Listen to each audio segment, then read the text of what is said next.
to the Adventure Party for the 4th week of February 2023. This week, are we too strong?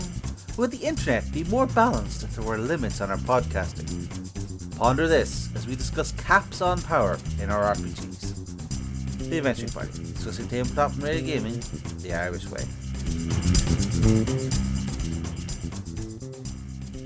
Welcome to the party. I'm Dave. I'm Liam. And I am Shane. And this time we are bringing you an unlimited podcast episode. We will maximize our podcasting score. And any of these talk about us needing hit points or saving throws or madness, we'll just roll our podcasting for everything and it'll be fine.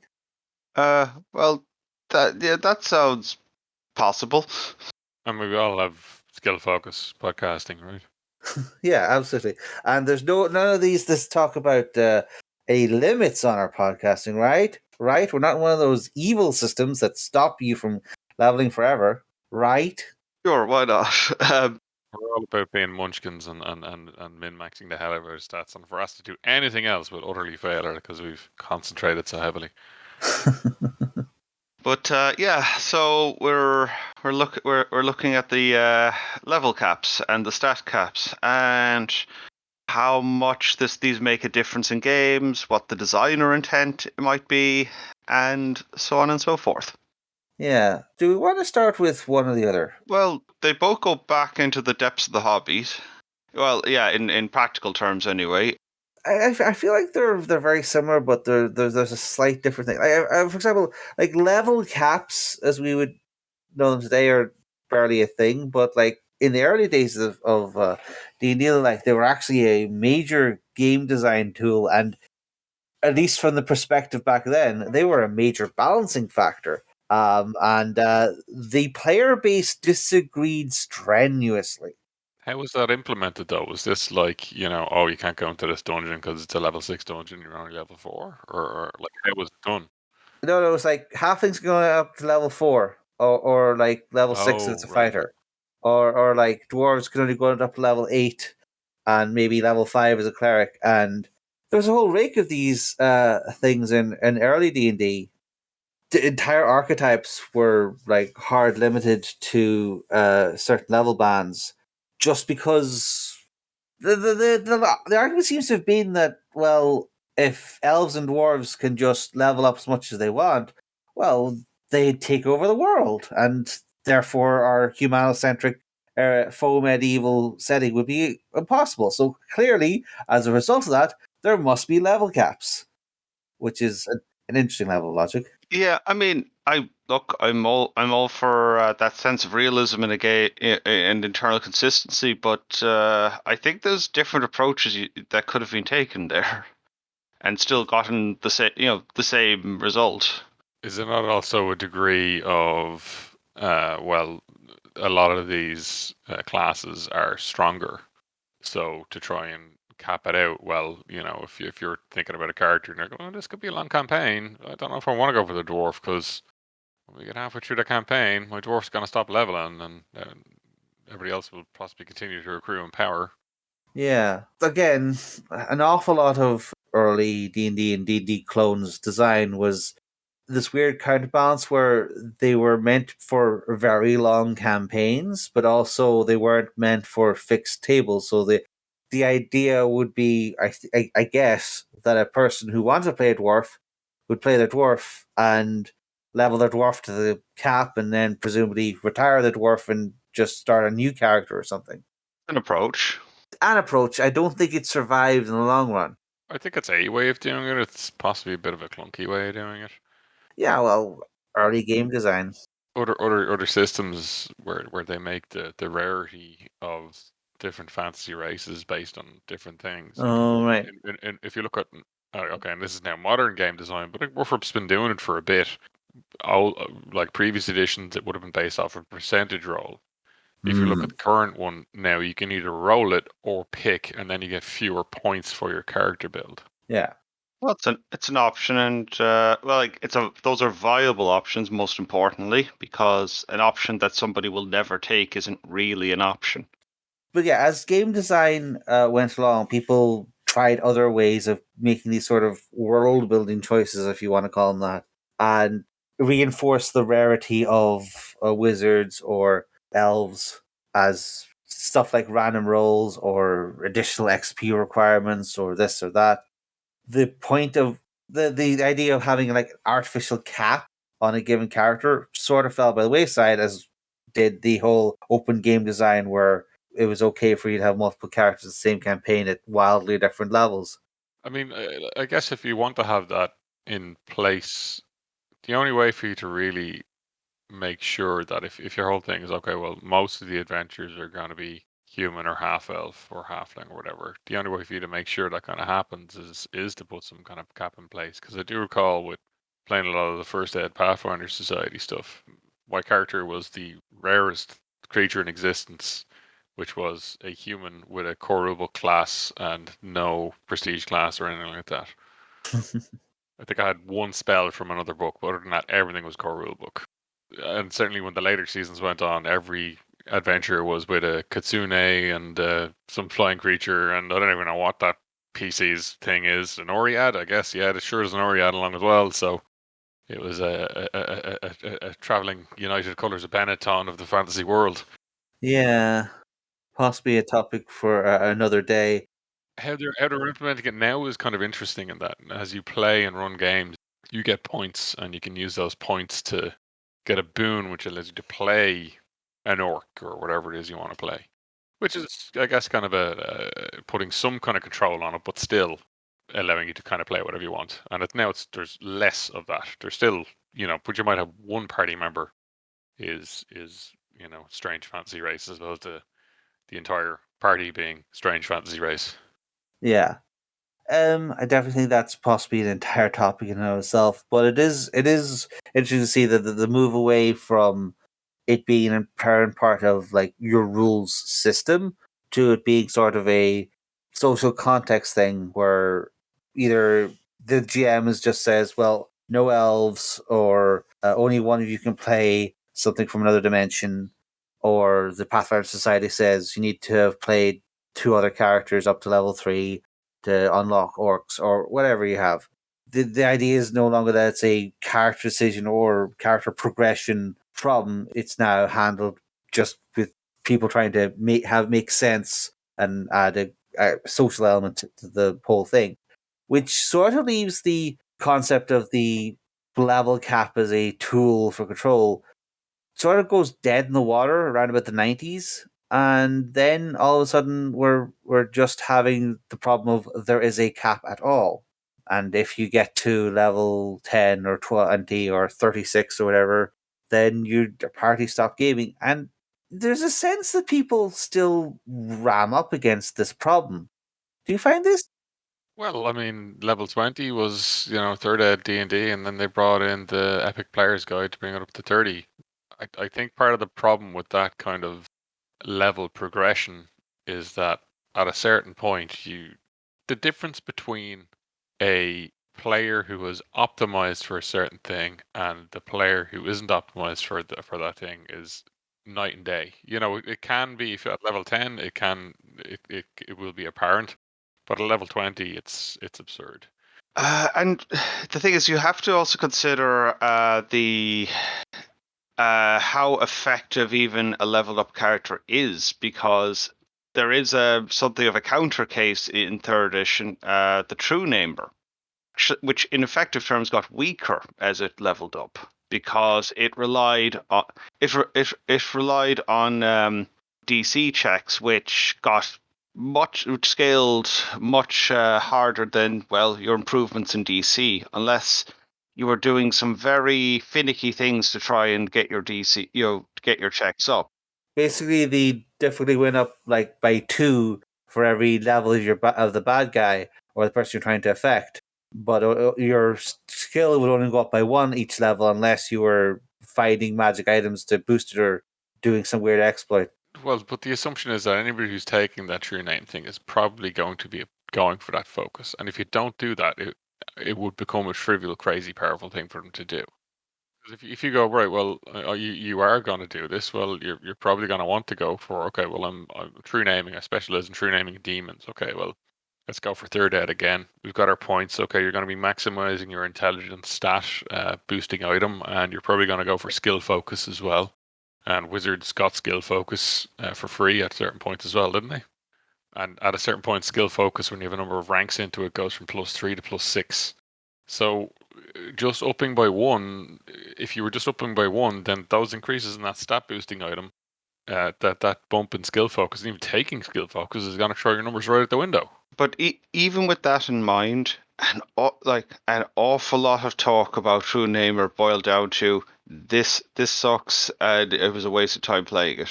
Or at the very least, it required a level of power gaming to make it work. That power gamers would say that a given class sucks, but you could actually make it work just by taking your random feats. And I can't exploit this, therefore it's broken because it's not OP enough. I mean, that to me sounds like this is actually one of the few things in if it was 3.5 or third ed, it sounds like one of the few things that were balanced.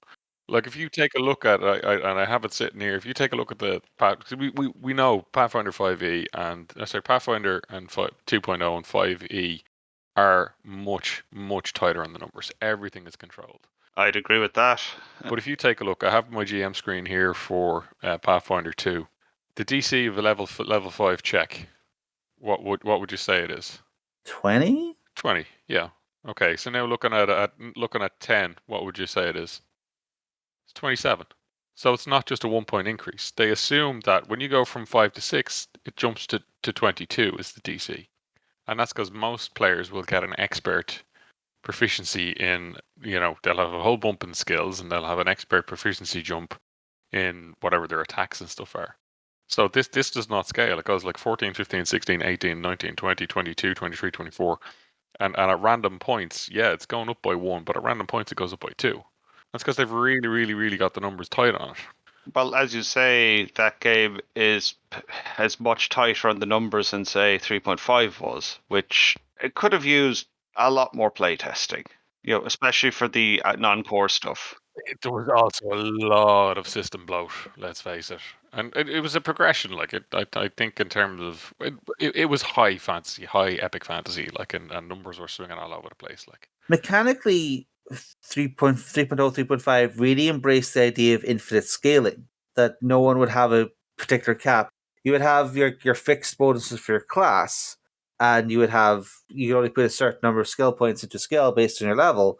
But if you found a combination of feats that gave you +10 to a check, or you found a magic item that gave you +30 strength, the game, in the theory, just handled that and rolled with it. Even the balance may have been gone out the window if you did this, but the system itself said, yeah, sure, you can keep going. You can just get +stupid to all your checks. Or similarly, you could have a combination of debuffs on someone to make them -20 to all their hit rolls. There was no inherent cap other than the fact that you get to level 20, and then they produced the epic level rules because they basically had to with the way monsters were scaling with their hit dice, and that was the place that 3.5 went. And the result was one of the biggest pushes for character optimization and character builds as you ever seen, because with no cap on where you could go, there was no incentive not to be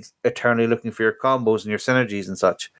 Yeah, and I mean, as a GM, you could roll with it, and that if you knew you had a very optimized party, then you could go, right, well, I'll lash a couple of templates on these bad guys, because otherwise it'll be a cakewalk. And the same way, okay, well, I'll dial these guys down a bit, because otherwise my party will get wiped. But I guess the peril was that GM that isn't aware that they have a group of munchkins who will blow through this. I guess 3.5 and third out was probably the reaction to these limits are causing problems, so let's get rid of the limits. Rather than going, maybe we just need to change it and adopt a more savvy way of doing it. Yeah, well, the future would lean into that, I think, in terms of D&D and Pathfinder. And going back to another kind of classic system, Rollmaster, and not one I'd played in a long time, but it had the concept of a temporary stat and a potential value for a stat. That was like what the absolute maximum that character stat could obtain ever. and the temporary value represents the value of the characteristic's current level. And the temporary stats could rise due to character advancement, other factors, and fall due to injury, old age, etc. However, the potentials rarely changed. I'm not even sure what would change them. I imagine divine intervention or magic. Old age is temporary. What? Yeah, temporary is whatever you have in your sheet right now. Like is what I'm. I guess so that would just be like your starting value rather than your. Yeah, but the idea is that it seems to be that your stat will your temporary or current stat will change over time, but your potential won't normally. So it's it's definitely it's definitely well, it's very literally a stat cap. So I guess it might be the difference between, say, like, okay, I got a spell cast on me and my strength is boosted for the duration of the spell, my temporary goes up, or, I hit the gym solid for 6 months and I managed to boost my strength by 1 point. Yeah, for Might eventually serve a bit forward. you're going to get to the best you can. Yeah, it's a stat caps even more than level caps. I think engage a certain level of psychology in players, where the idea that they have a limit to certain people feels offensive, particularly if they roll low on their potential. Like the idea that they don't have any space to grow, I think that annoys some people greatly. Even the world's strongest man, whose name eludes me at the moment, isn't lifting a bus. Um, so if you're to set them at the limit, but then again, at the same time, people go, "Look, lads, there's dragons flying around, and you're shooting magic bolts out of your hands, so we're already outside of this. So surely my Conan clone can lift a bus if I want them to lift a bus." I would say that's very setting and system dependent. Absolutely, yeah, yeah. Yeah, and that's the thing. It's like one of the things about these kind of stat caps, which are say are very similar to level caps. Like it's one thing to say to a person that they can only level up to 20, and they might grumble, but then the game ends at level 9 anyway, so it doesn't really worry them too much. But say something like White Wolf, where the normal stat cap is 5 dots, and it's trivially easy for a starting werewolf or vampire to have their 5 dots in their dexterity because it's always dexterity or agility or whatever. Oh yeah.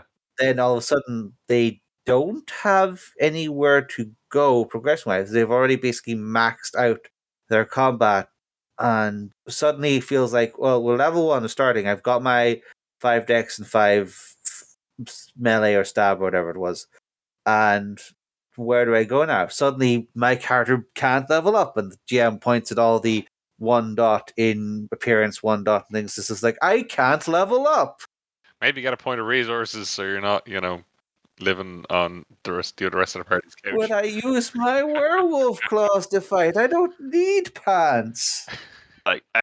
Having played werewolf, there's always more rights, to pick up, gifts to pick up, and those could definitely make those claws more effective. They now do ag damage. Ha ha ha ha. Yeah, well, the intent of this a certain level of stat maximum.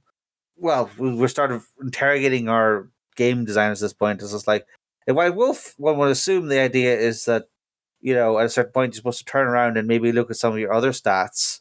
Well, now I don't know if that we should be looking at any iteration of White Wolf for looking at good system design. So, I mean, if you put it on a 5 point scale and things are clumsy, it's like more fool you. Like Their combat systems, because there's to be a few iteration. Yeah. Oh yes, there was a persistent problem through several versions of White Wolf games where if once your dice pool got large enough, it actually started working against you because the way. the failures, yeah. So another example of how level, increasing your stats, or isn't that necessarily a good thing for you? Was it that if you rolled a 0, it counteracted your highest success, and in general, like 10 was 2 successes, or I think for the 20th anniversary editions they put in some fixes for that, but before that it was like years and years of some strangeness going on. yeah, it's yeah. Anyway, I think for me, I think a lot of systems and more systems seem to have moved towards it. Is that if you want to do anything reasonable, So say like if you want to get your, in D&D and Pathfinder or whatever, if you want to get your stat up to 18, you can do so pretty easily with the points boosts that are available to you. But if you want to go beyond that, it gets more expensive. So like for a lot of the systems, it's like to make that jump from 18, rather than getting a +2 boost, you only get a +1 boost. So your strength will go to 19. And a lot of systems do that in terms of if you're buying it with XP or buying it with some kind of pool of give me extra stats and skills and stuff as I level with experience. Usually to make the small gaps, so in rough to get to get 5 points of skill is pretty easy the first time you get that 5 point boost. But the higher up you go, so to go from 0 to 5 is pretty easy, but to go from 25 to 30 is pretty hard. And yet, like, do you ever find that some people just cannot give up? Like, as soon as there's more than a 5% chance of them failing a skill, they have to just keep investing in this one skill forever.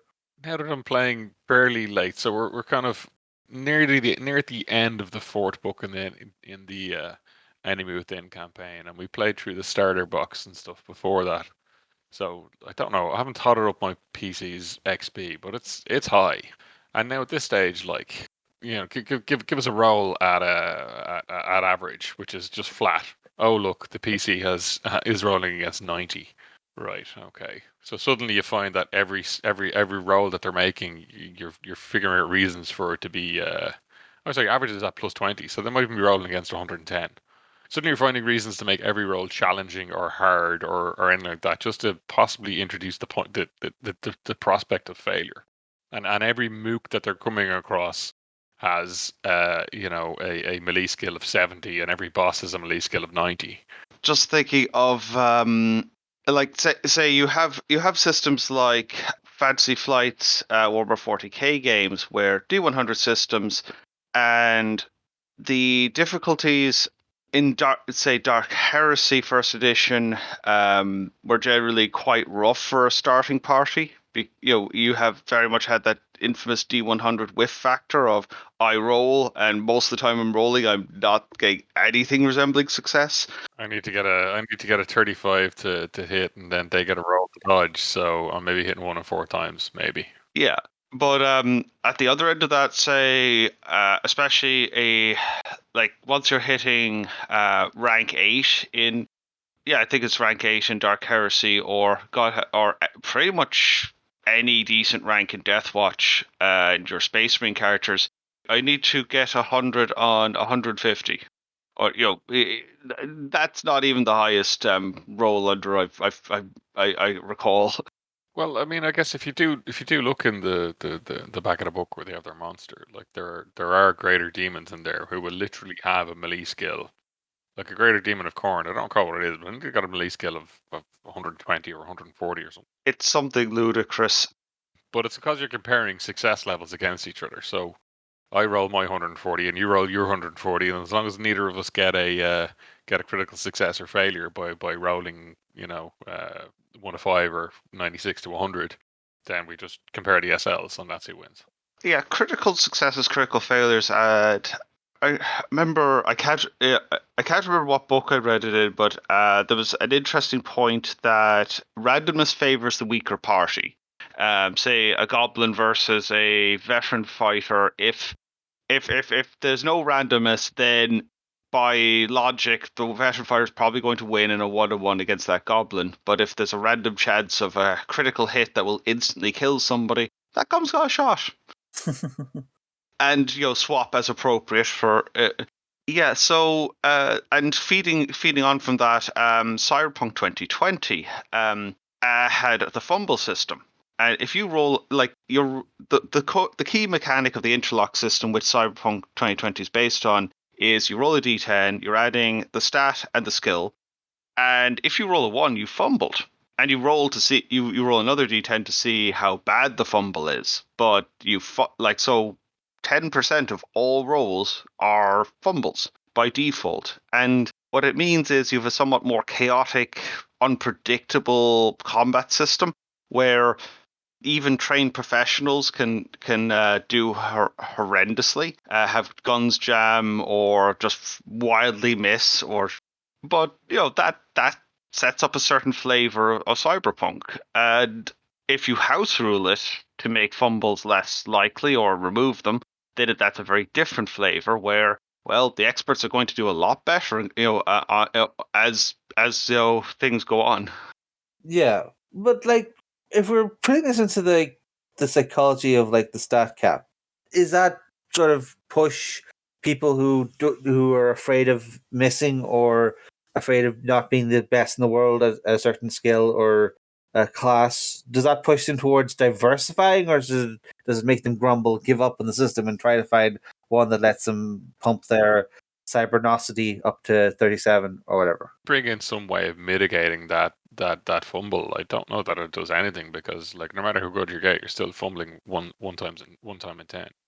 If you compare that to like with Pathfinder 2e, you've got the whole succeeding by 10 is a crit success, failing by 10 is a crit failure. So with that, like, there is a definite incentive to get good, or at least not get terrible. In fact, if you're not trained in a skill, a lot of times you just go, I'm not rolling that because the odds of me getting a crit failure are pretty high. Even if there are things that allow you to roll things untrained, but you only tend to do it in a desperate situation. But then again, Pathfinder 2A is very tightly controlled on where it gets its bonuses. And that's a consequence of getting a crit failure. Like, so spellcasting skill checks, there's definite outcomes for getting a crit failure. But most of the time in combat, people will have a lash with that turret attack because there's generally no consequence for crit failure. There's just the odd bad guy that if you get a crit failure, maybe they get a reaction to grab your weapon and sling it away or something. And that's quite interesting because then that's different and it's very much like that happened to me in one game like 3-4 years ago, and I remember it because it's like, that was really interesting.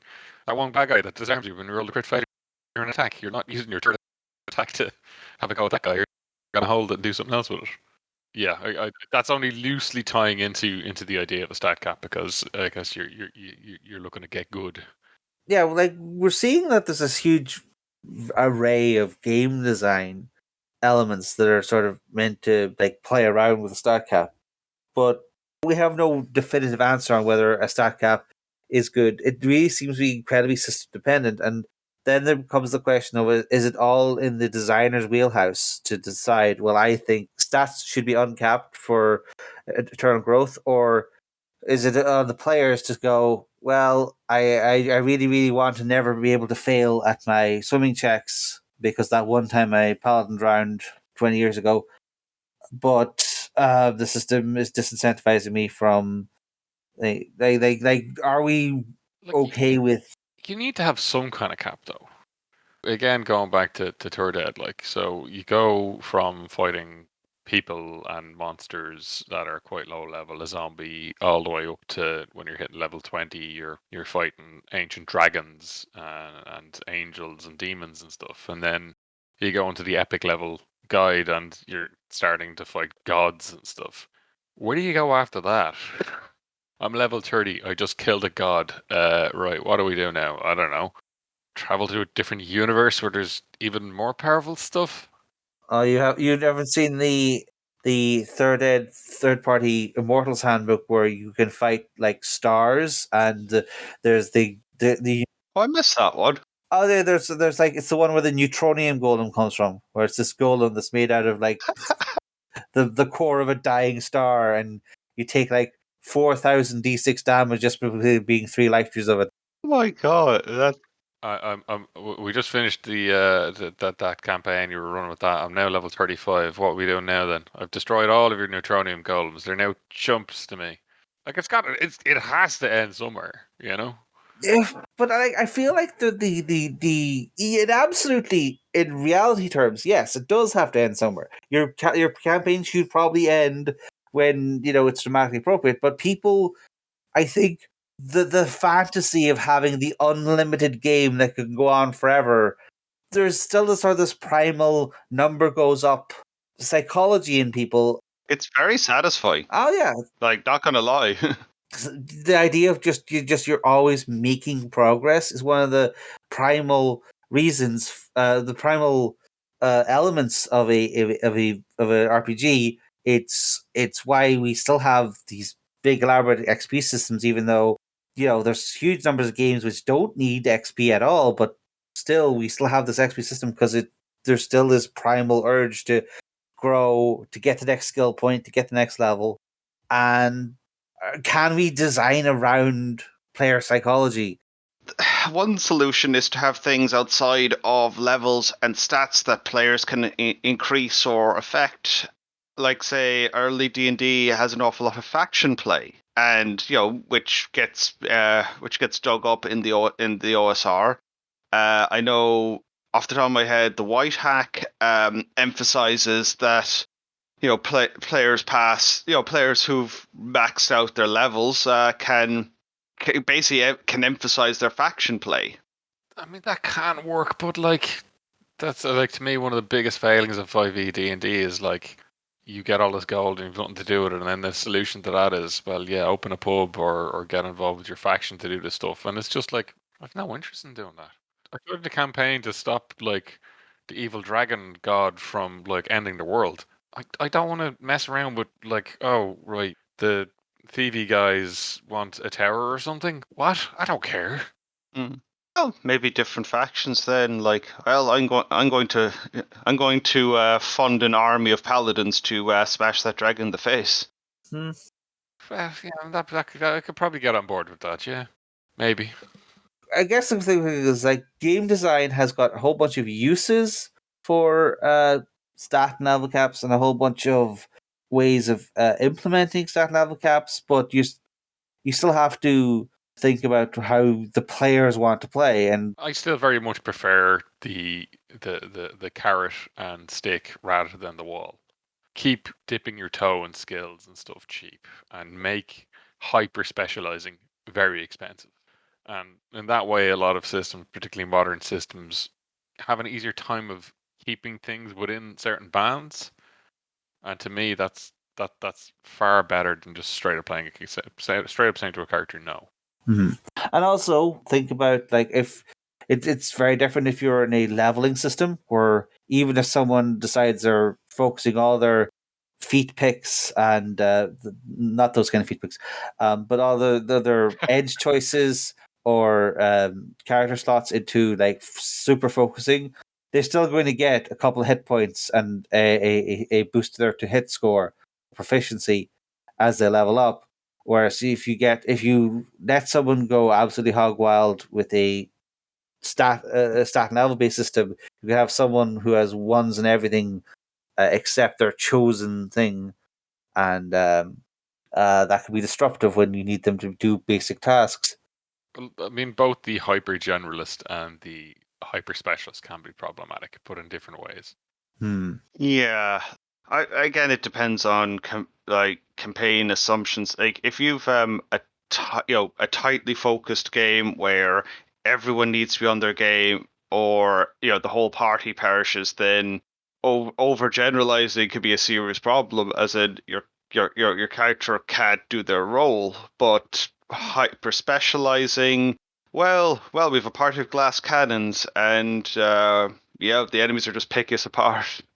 It sounds like we're circling the drain on our old classic, which we haven't used in a while. Of maybe talk to your players about what type of experience they want to have. Is Johnny in the corner planning to dump all his points into underwater basket weaving, or is he actually trying to play, relatively normally this time? And choose your system to get the effect you want. Where it's like, if you want to have your nice fancy progression, maybe look at a D&D clone of Erskine so that you level up and always have a couple hit points. Or if you're willing to let someone in your Wolfrock campaign super specialize and basically have them die if a troll sneezes near them. And if they're playing a halfling and a troll does anything to them, they're in trouble. Yeah. But that's sort of why you chose Wolfrock, isn't it? Because you wanted that experience, one assumes. Yeah, look. I mean, with the specific example of Warframe, I'd say don't be afraid to say no, because there are certain combos that are just utterly broken. But you get that in a lot of systems. I guess less so D&D. It's less so fifth ed and thing, but certainly in third ed there was a chain fighter combo that was utterly broken. And as a GM, yeah, put the foot down. But those are very specific things. I think the ultimate thing is the game is good and game flows well, and if you got broken combos, that's the problem. But yeah, that's nothing to do with level caps or skill caps, I guess. So it's a deep, vast ocean with many options, and perhaps going all the way and optimizing 41 minutes of podcast to one skill and to one issue was not the best application of our experience. But if you have any horrible tales of super generalist or super specialized characters that you'd like to get off your chest, you can join us on our Discord, link in the show notes, and vent your war stories upon us. But at the moment, we seem to have capped out on our understanding of this situation. So I think this party's over.